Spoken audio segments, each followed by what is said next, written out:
Well, hello and welcome everyone to Kenny Bear's Arms. Today we're going to show you how to install this Foxtrot mic buffer adapter on here. It was kind of confusing for me and it took me forever just to find the video for it because for whatever reason they had like the video labeled really weirdly and stuff, and I finally found it, but then it's like a 360p resolution video, so it's also kind of outdated and stuff like that. So, hey Foxtrot Mike, if you want to use this video, hit me up. Let me know.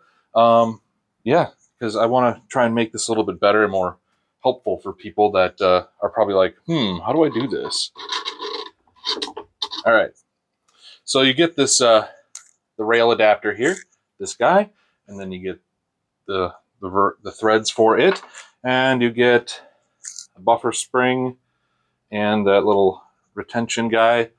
You get a rubber band and this. I can't pick it up. There's a little plastic, gosh dang it, this little plastic guy here that you can use in this little rubber stopper, but he's the last piece.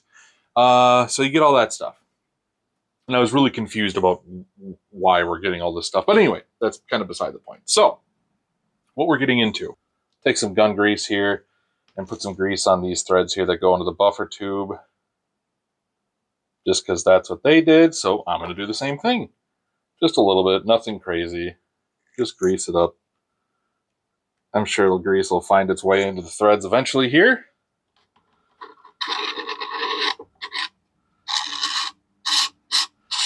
All right, pardon the noise. Hopefully it's not too abhorrent. Is that a word? Too obnoxious, maybe. All right, so we're threading this in, and then we're going to go ahead, drop our spring in. We're making it just so that this little spring guy is not too far in the way. So I've done it two different ways. One, I just did it with my free hand and held the spring down with a separate tool, and the detent guy there, and it worked just fine. But they recommend wearing safety glasses because they have this weird mechanism here that you're supposed to use the rubber band with to hold that down around the grip so you can kind of work a little bit easier, I guess. So you can probably use two hands when you're using your 3/8 wrench to tighten everything together. All right, so we're going to show that method just for shits and giggles. I mean, I could totally see how you just kind of slide that under there. Take your rubber band here. And the rubber band and everything kind of holds everything together that way. So now I'm going to thread this in a little bit more. All right, we're going to thread that a little bit more so that this little ridge that's on here is can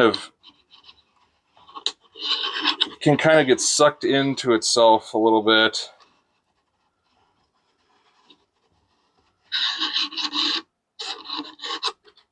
All right, and that's kind of where I like to leave it, is just like this.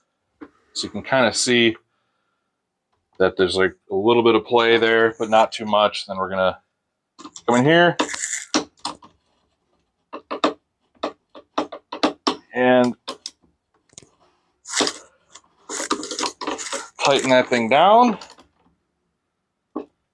Don't over tighten it or anything like that. And then the threads and stuff like that, and it should, you might have to adjust it a little bit because the buffer spring here, detent guy, should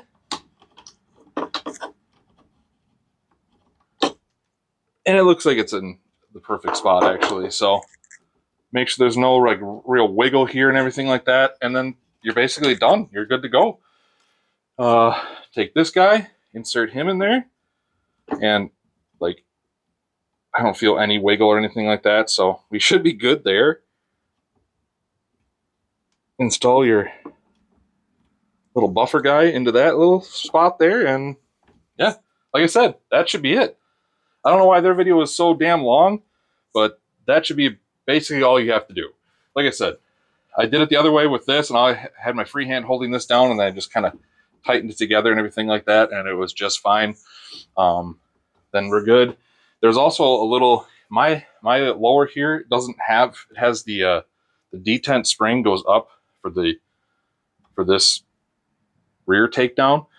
It goes up from the bottom in the grip here, so you don't really, you can probably tighten this back guy if you want, just into the lower itself, and it'll just kind of bite in there. But some lowers might have that there, so you can tighten that into that. Other than that, you guys, that's basically it. That's how I installed it. I'll just give you a couple more close-up shots of what it looks like finally installed.